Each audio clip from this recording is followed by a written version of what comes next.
আসসালামু আলাইকুম। আজকে আমি আপনাদের শেয়ার করব বিদেশে আসার অভিজ্ঞতা। প্রথম থেকে আজকে প্রায় আমি ৫ মাস ধরে বিদেশে আছি। তো এই অভিজ্ঞতাটা আপনাদের কাছে শেয়ার করব। তো প্রথম মানে বাংলাদেশে থাকতে অনুভূতিটা থাকে অন্যরকম, যে বিদেশ যাব, অনেক টাকা পয়সা কামাবো, এরকম একটা চিন্তাভাবনা থাকে। ঠিক আছে। তো প্রথম যেই সময় বিমানে উঠি, ওই সময় তো এক্সাইটিং, কত কীরকম হবে কি অনেক এক্সাইটেড থাকা, সবাই থাকে। ঠিক আছে। তো নামার পর খুবই ভালো লাগে, অনেক ভালো ভালো জিনিস, অনেক সুন্দর সুন্দর জিনিস দেখা যায়। তো প্রথম 1 মাস কাটে খুব পিকনিকের মতো, অনেক সুন্দর লাগে। এইখানে যাইতেছি, ওইখানে যাইতেছি, নতুন অভিজ্ঞতা। 1 মাস পর্যন্ত মনে হয় যে কত ভালো, অনেক ভালো লাগতেছে। কিন্তু যত দিন যায় তত বোঝা যায় বিদেশে আসার কীরকম একটা অনুভূতি। যত দিন যায় তত একটা অশান্তি। ঠিক আছে। যত দিন যাইবে তত দেশের কথা বেশি মনে পড়ে। দেশে থাকতে কত কিছু, কত কিছু করা হইতো। দেশের বন্ধু বান্ধব, মা বাবা, বাড়ি, অনুভূতিটাই অন্যরকম।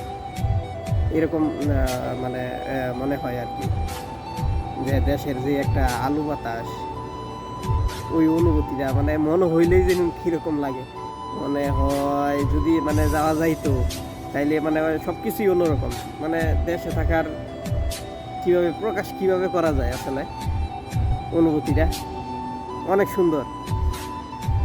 তো বিদেশ একেবারে খারাপ যে তাও না, কিন্তু ঠিক আছে।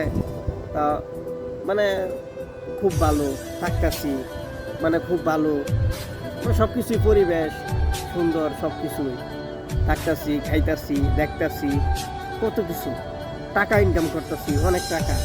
কিন্তু দেশের যে অনুভূতিটা, ওইটা আসলে অন্যরকম, প্রকাশ করার মতো না।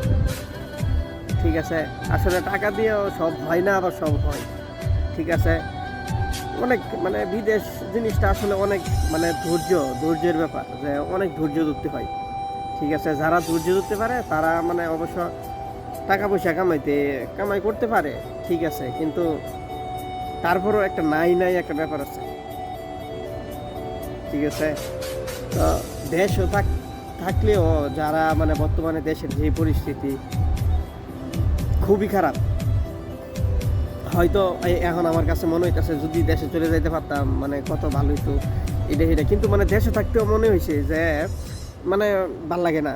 মনে হয়েছে যে যদি 2 দিনের ভিতরে যাইতে পারতাম, এইরকমও মনে হয়েছে, অন্য কোনো দেশে যদি থাকতে পারতাম, এরকম মনে হয়েছে। কিন্তু এখন আবার এইখানে আসার পরে মনে হইতেছে যে যদি দেশে যাইতে পারতাম, দেশের সব কিছু মিস করতেছি। তো আসলে মানুষের কোনো জায়গার মধ্যে শান্তি নাই। প্রকৃত যে শান্তিটা মানুষ খুঁজে, ওইটা আসলে কোনো জায়গার মধ্যে নাই। ঠিক আছে। আলাদা দেশে হোক, বিদেশ হোক, যখন মানুষের অনেক টাকা পয়সা থাকে তখন কীরকম একটা পরিস্থিতি, আর যখন না থাকে তখন আরেকটা পরিস্থিতি। কিন্তু মানুষ এখন, আমার টাকা পয়সা নাই, ঠিক আছে, মনে হইতেছে যে আমি যদি অনেক টাকা পয়সা কামাইতে পারতাম, অনেক টাকা পয়সা থাকতো আমার, তাইলে আমি এটা করলাম বলে, ওইটা করলাম বলে, ওইটা করলাম বলে। কিন্তু যাদের টাকা পয়সা আছে তারাও কিন্তু কোনো না কোনো জায়গার মধ্যে এরকমই একটা হাই উতাস আছে। ওই ঠিক আছে, সব জায়গার মধ্যেই একটা হাই উতাস আছে। তো শান্তি কোনো জায়গার মধ্যেই নাই। ঠিক আছে। মানুষ যতদিন বাচ্চা থাকবো ততদিন কোনো শান্তি নাই। তো সবশেষে শান্তি যদি খুঁজে লাগে, তাইলে মনে হয় এক জায়গার মধ্যেই আছে। ঠিক আছে। ওইটা হলো আল্লাহর কাজ করা, যাতে যখন আমরা মরে যাব তখন যাতে জান্নাত পাই আর কি। ঠিক আছে। একমাত্র মনে হয় ওই জান্নাতের মধ্যেই শান্তি আছে, মরার পরে। এর আগে এই দুনিয়ার মধ্যে কোনো শান্তি নেই। আল্লাহ, আপনি যেই জায়গাতেই যান, যত টাকার মালিকই হন, আর যত যাই কিছু করেন, আল্লাহ হাফেজ।